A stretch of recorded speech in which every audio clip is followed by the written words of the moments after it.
Welcome back to the workshop. We want to continue taking a look at section 3.5, multivariate distributions, in particular two continuous random variables. And we've talked about almost everything at this point, but what we want to do is we want to be able to take that cumulative joint probability distribution function, and we want to find a joint probability density function from it. So let's take a look at that. So very similar to the previous section on a single continuous random variable where we simply differentiated to find the density function, we do the same thing here. The difference is that we are doing partial differentiation. Now, some of you might say, okay, of course, partial differentiation, not even realizing that you don't know what it is. So if you haven't had Calc 3, you wouldn't have seen this yet, or may not have. But partial differentiation essentially simplifies things. So if I had something that looked like xy plus y squared plus kx, for example, and if I wanted to differentiate that in Calc 1, right, I would have to use implicit differentiation. But implicit differentiation says that y is a function of x. So if I differentiate with respect to x, I would have to do the product rule here. And I would have to use the chain rule here. But it doesn't end up quite so complicated when you talk about partial differentiation. When you use partial differentiation, so in partial differentiation,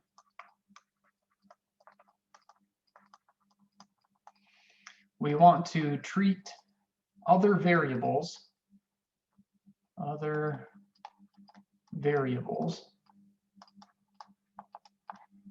as constants. Now I'm not sure which is the correct thing to put quotations around here. Maybe I should have put constants in quotations because they're not constants, they're actually variables.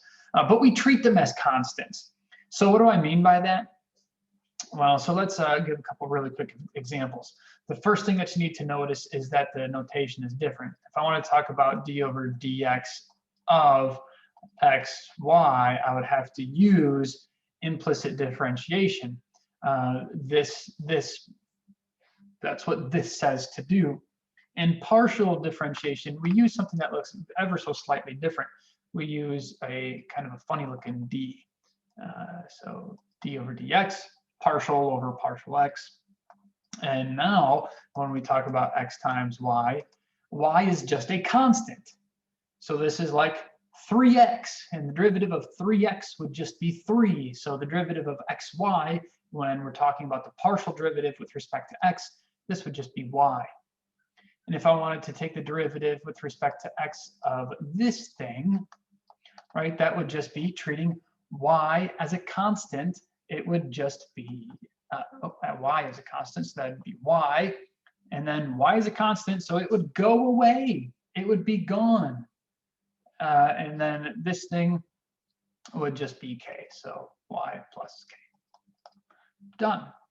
Okay. Now let's say I wanted to differentiate with respect to y instead. I could do that too. It would differentiate with respect to y, then x is the thing that's the constant, plus 2y, and there's no y here, so that goes away. It's a constant. Derivative of constant is 0. Okay, so that's partial differentiation. You treat other variables as constants. So in order for us to determine the joint probability density function for this cumulative joint probability distribution, we simply take the derivative, but because there's two continuous random variables, we take two derivatives, one with respect to x and one with respect to y. So simply take partial derivatives with respect to x and with respect to y. So what does that look like? Well, that's a second partial derivative. It's called a second mixed partial because we're looking at two different variables that we're differentiating with respect to. Partial with respect to x and y. The order doesn't really matter. Let's call it dy dx, or partial y partial x rather. And we are differentiating the non-zero portion. So 1 minus e to the negative x squared times 1 minus e to the negative y squared. But we want to understand this notation as well. So this notation says to take a derivative and then take a derivative. So it could be just as well written as take the partial with respect to y after you take the partial with respect to x.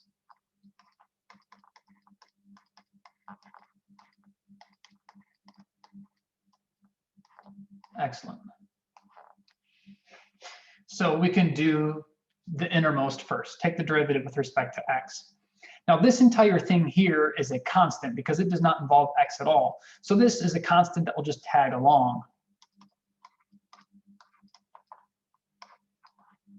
That constant that tags along, we can just add that at the end. And then we take a look at this thing here. Derivative of 1 is 0. Derivative of e to the negative x squared is e to the negative x squared times the derivative of the exponent, which would be negative 2x. Of course, the negatives cancel out there. And we still have 1 minus e to negative y squared. And now I want to take the derivative of that with respect to y. So this thing I'm just going to write out front now. So 2x times e to the negative x squared. Okay, that we use the chain rule to get that if you were unsure. And then the derivative of this looks exactly the same because this looks exactly the same. We just have y instead of x. Derivative of 1 is 0. Derivative of negative e to the negative y squared requires the chain rule, so it's natural base, it's the base e, so it keeps the same thing, so constants of negative y squared. Take the derivative of the exponent, which would be negative, let's see here, negative 2y. Negatives cancel out, so we end up with 2 times 2 is 4xy. E to the negative x squared times e to the negative y squared is e to the negative x squared plus y squared. And that's the derivative on the non-zero portion of our function. So just to double check, what was the non-zero portion of our function? Well, anywhere that both x and y are positive. So the density function itself is given by derivative on that non-zero portion is 4xy e to the negative x squared plus y squared. Let's see here, that was for x greater than 0, y greater than 0. And it was 0. Otherwise, derivative of a constant is a constant, so the derivative out here in the constant region would be a constant, that would be 0. So otherwise.